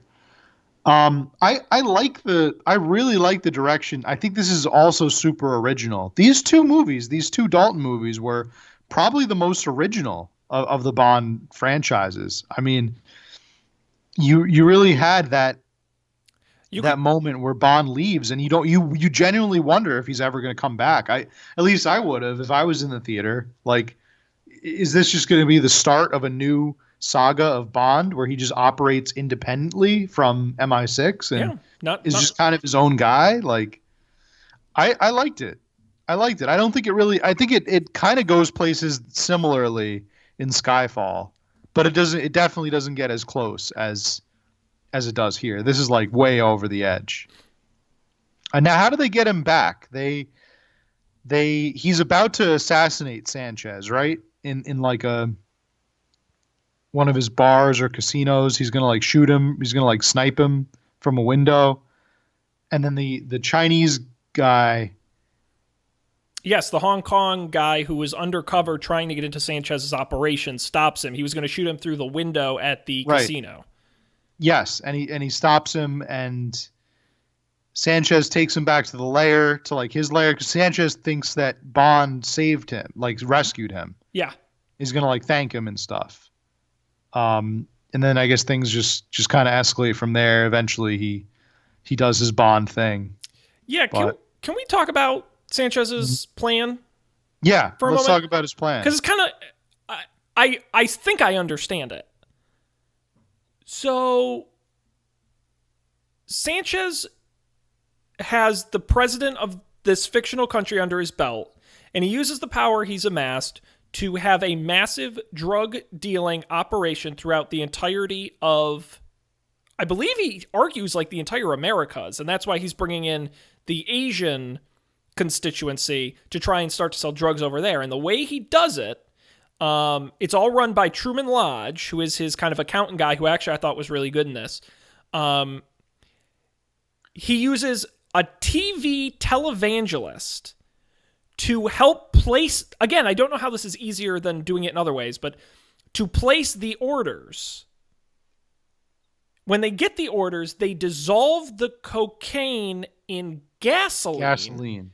Right. which they can then easily undissolve in gasoline. And I love when he's like, and you get to keep the gasoline. And I'm like, he's a good salesman. Yeah.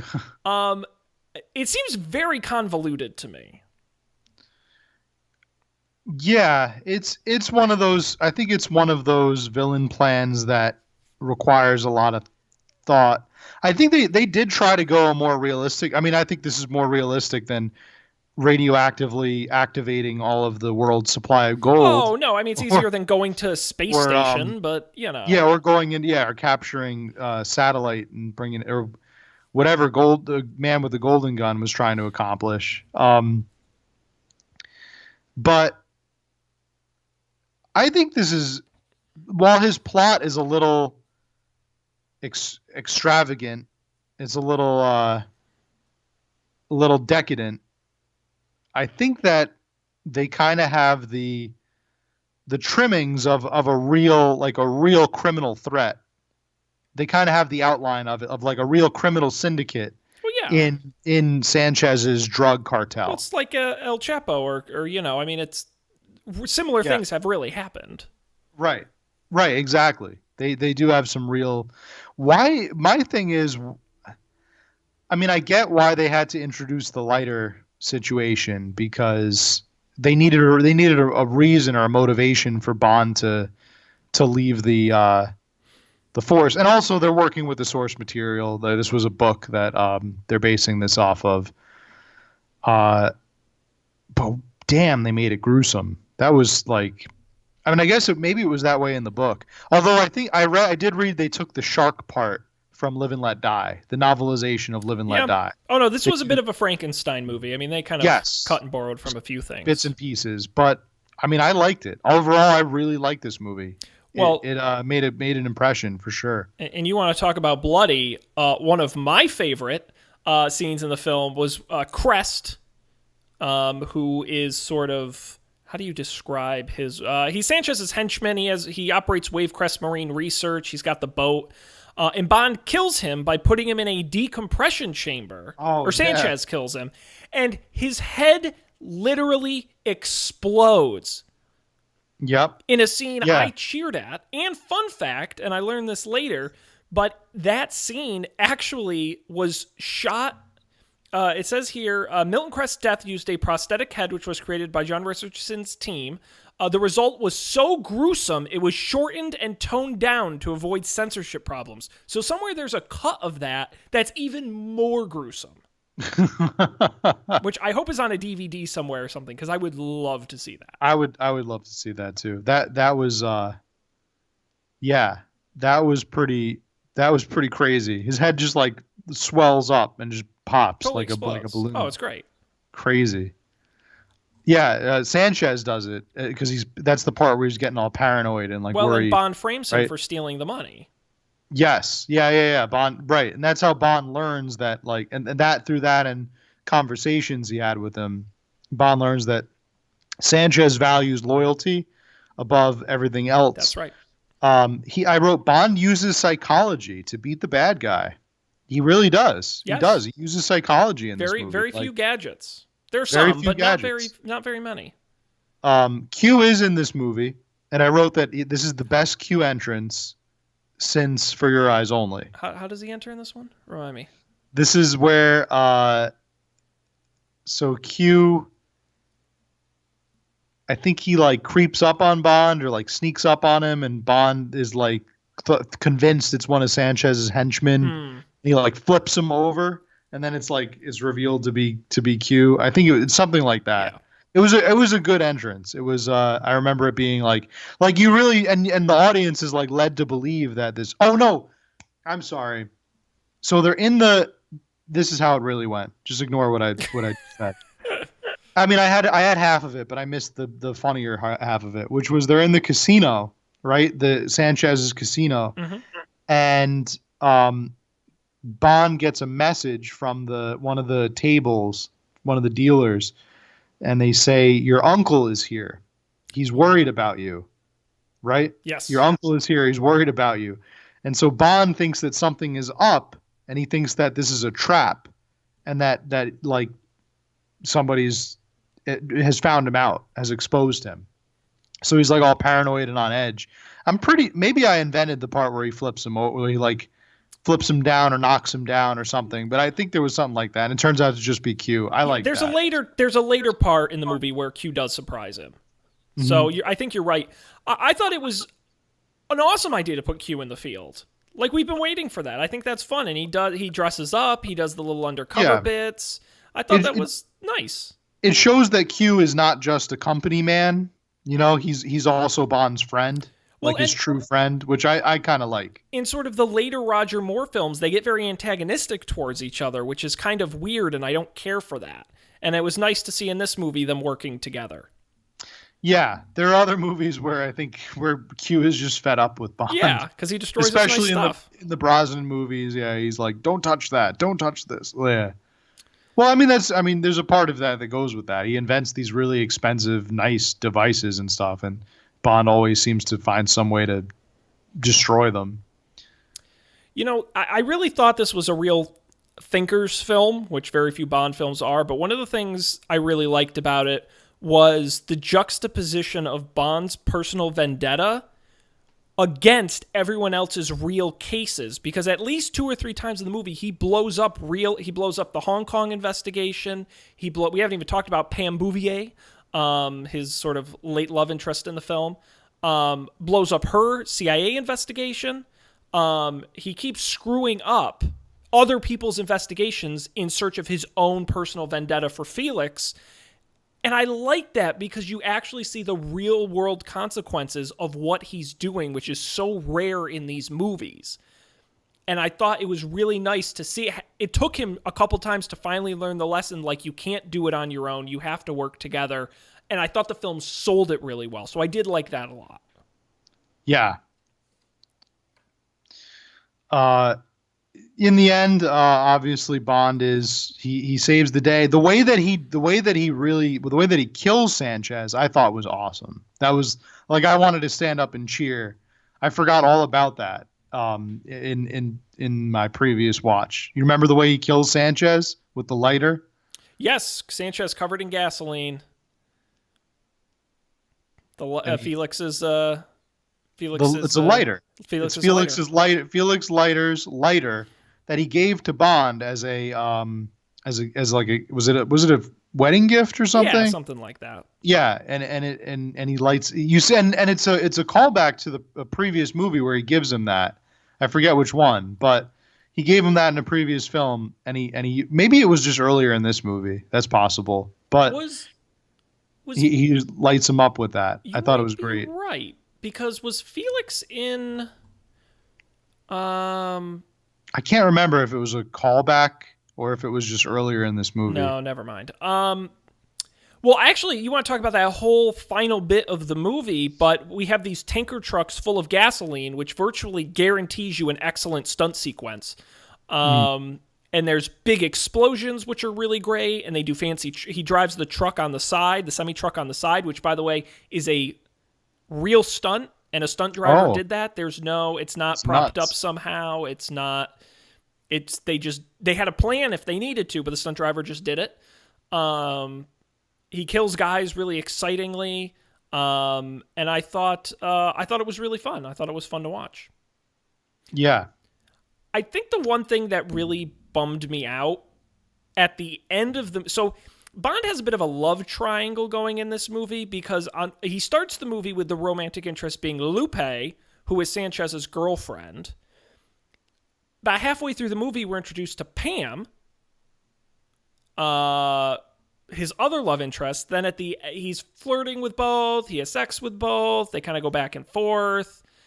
Then at the end of the movie, he's with Lupe, and you're like, oh, they're going to get together. And then at the last minute, he dumps her and goes to Pam, and I'm like, I just didn't like the love triangle aspect. Like, at some point, which is weird because then at the end of the movie, Lupe gets together with the president of the country. Yeah. Like, so I don't know why would they drag out the Lupe thing to the last minute? Like, I thought that was another. They were maybe toying with our expectations. Like, it was one of those like, will they, won't they? And it was I guess it was a charming or comical moment at the end when Bond ends up going with Pam. It's like, oh, like they like she was all sad and bummed out a minute ago because she really fell for him. There was also the part where Lupe. Part of me always thought that Lupe was going to end up dead. Because like that's the part that surprised me more is that they didn't kill her off because she was living a dangerous life. So either Sanchez I thought was gonna kill her, or like finally just snap at the end and end her, or that Bond was gonna be forced to kill her in some way because maybe she was like finally declaring her love for Sanchez and was like gonna kill Bond. That's the way that I thought that I saw it going. That's probably the way that I would have done it. I don't think that we really get anything. I'm kind of with you. I don't think we really get anything by having her live through the whole movie. Okay. That kind of defies the formula a little bit. Usually when you have, you're going to have a couple of Bond girls, you have like 2 or 3, and only one of them is going to last till the end of the movie. Well, and the movie doesn't do a good enough job of selling that it's definitely going to be Pam in the end, or it's definitely going to be Lupe. Like at the last minute of the movie, I'm like, he has shown equal plausible affection for both of them. So I don't buy when he dumps one to go to the other because I'm like, he showed just as much interest in Lupe. Like, if throughout the movie it was like Lupe keeps showing up, but he's really after Pam, and then at the end you think he should have gone with Pam, and then, he goes with Pam. It wasn't like that. It was like, I could buy either. Like, it just, that part didn't click for me. Yeah, if this movie had a weakness, I would say that would be its main flaw. Yeah, the love story is not, the romance part is really not its strength. No. I agree. No. I think they kind of learned from, they learned from that in later Bond movies. When there's one Bond girl that gets introduced early on, usually she ends up being a villain. She ends up being working for the big bad. Mm-hmm. So, but again, I thought this was an amazing movie. Another little nitpick I have is, so Leiter goes through this horrible traumatic experience of having his wife raped and killed like the day after their wedding. Yeah. And having his leg eaten by sharks, literal sharks. But then by the end of the movie, he's on the phone with Bond and is like talking to him like, "Oh, everything's fine." Like I think that would psychologically mess someone up. Like beyond sure. Like anything I could imagine. I don't think that he was just on the phone and was just like, "Yeah, it's gonna be okay. Like my leg's broken, but it's gonna heal." Like, no, you got ripped up by sharks. Like, god damn. And the woman you just married is dead. Dead, right? Like, hey, I heard you use that lighter. Ha ha ha ha. Like, that's what I felt like. He was like, knew it would come in handy. It was glossed over. Everything's fine. Yeah. Glossed over for sure. Oh yeah. I did want to mention that I don't know if you remember, it's the stupid small details I remember in these movies, but he has the CD with the information on it, and that he hides in the photograph, and Bond has to come back and get it at Felix's house. And the CD drive he puts the CD in is about the size of a briefcase. It's massive for a regular size CD. I thought that was very funny because it was the late 80s, and CDs were new. He also uses like an MS-DOS style computer. Oh God, yeah, no. When he hacks in and to find out like the story with Sanchez's henchman. I also briefly want to touch on the theme song of this one, sung by Gladys Knight. Yeah. Interestingly enough, Eric Clapton was asked to write and perform the theme song. Well, it says here, Vic Flick, who played lead guitar on the original James Bond theme, and Eric Clapton were asked to write and perform the song, and they produced a theme to match the movie, but the producers turned it down and went with Gladys Knight's song instead. The longest song ever to be used in a Bond film. Um, Hmm. I really liked the song. I thought it was good. Yeah, definitely. It's up there. It's one of the more underrated ones. Much like this movie, very underrated, very good. So, anything more to say about License to Kill? No, again, it's funny. The better the movie is, the less I have to say about it. And I it's think yeah, Dalton's deliveries in these movies, both of these were great. Especially, I thought in this one, his delivery of the scene where well, first of all, where he discovers Leiter and the wife. Uh, I thought it was an excellent delivery by Dalton, and the anger in his conversation with M when M revokes his license to kill. It was extremely genuine and palpable, like that vengeful desire. Thought it was good. It was but believable. this is one of those things where I feel you have to separate the Bond from the script, right? Do you think if Roger Moore was handed this script, he could pull it off? No, I don't. I honestly don't. Because what about Sean Connery?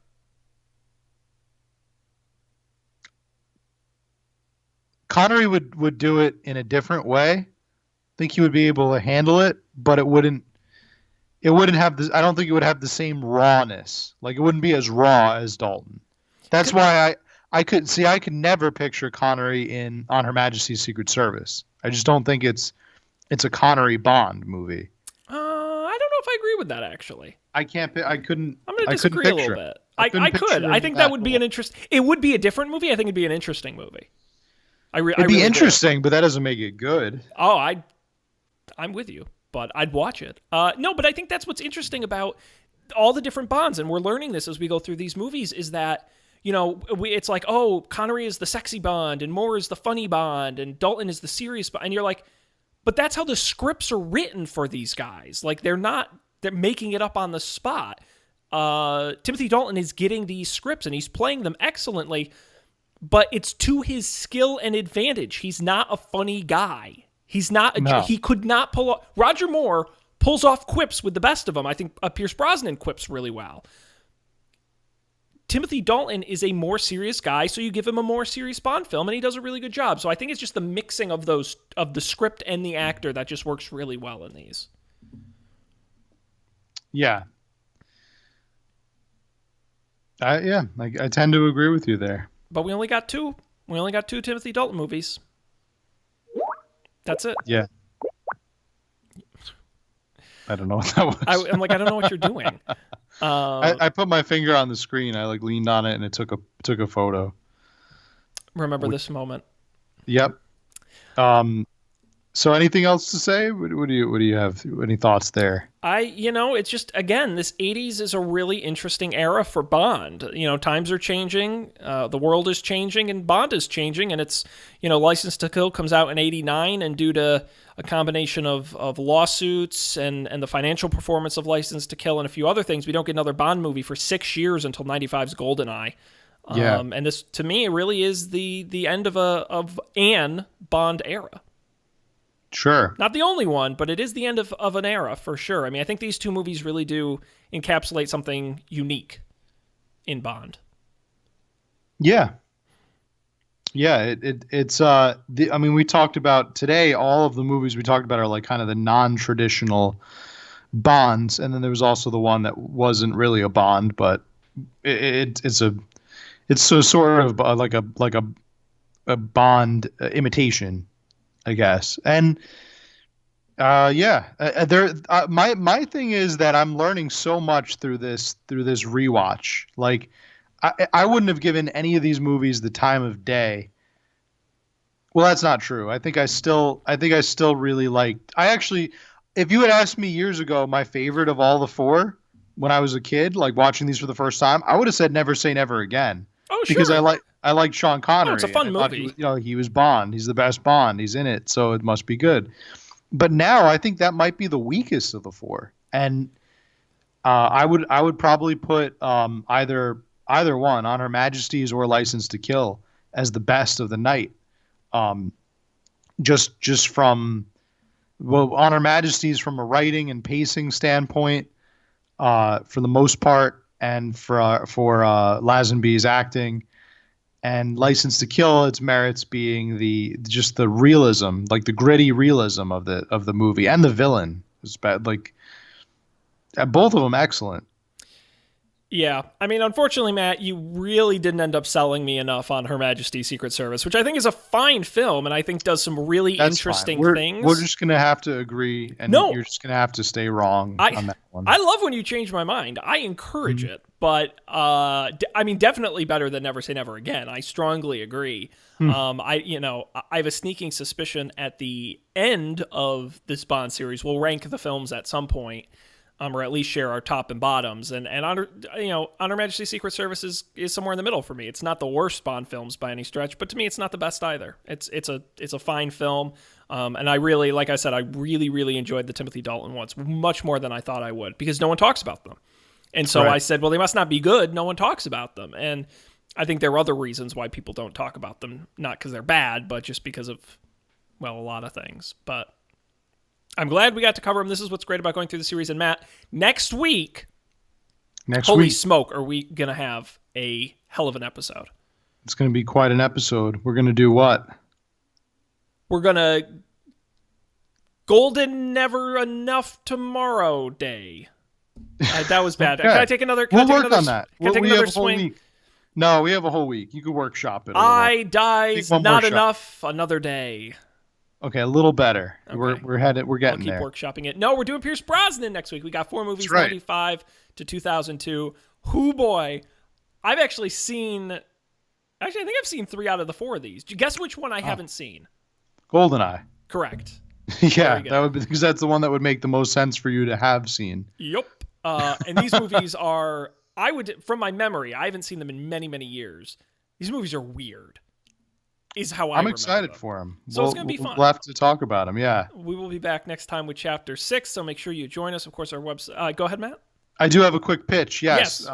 Pitch me. So, Sean, I know we are now more than halfway through the James Bond journey. Thank God. That we have both taken. Yes. I came up with an idea, and I want to pitch this idea to you on the show right here. Okay. Say no to it. You could say maybe. You could say, Matt, hold the phone here. This is something I want to call my agent about and really talk to my agent before I make a decision. Oh, I'm not committing to anything, but okay. I'm gonna throw it out there. All right. I'm gonna lob the pitch. I want to see if you want to hit it out of the park or if you want to take and wait for another one. Here it is. Here it is. Sean Jennings. We've talked about all these Bond movies, okay? But what would it be like to create one? Oh no, I knew you were. What would it be that. like to write a son Bond of a bitch. movie? Sean and Matt write a Bond movie. Boom. Oh, no. That's the pitch. We've written things before. Well, we made a minor league baseball team. We wrote we did TV commercials. We wrote great TV commercials. Okay. Excellent job. We've made a terrible board game. Which I try to forget about. We shopped a creative story. I mean, so there's why a not, reason why we not haven't. make a Bond movie? There's a reason why we haven't done one of these creative challenges in a while, and it's because the first couple of those we did were good, and then the last couple we did were terrible.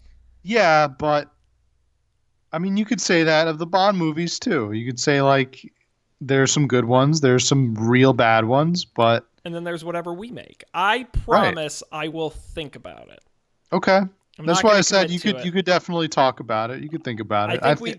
I think you're going to end up agreeing to it, but you can think about it. I'll agree to anything you say. You know why, man?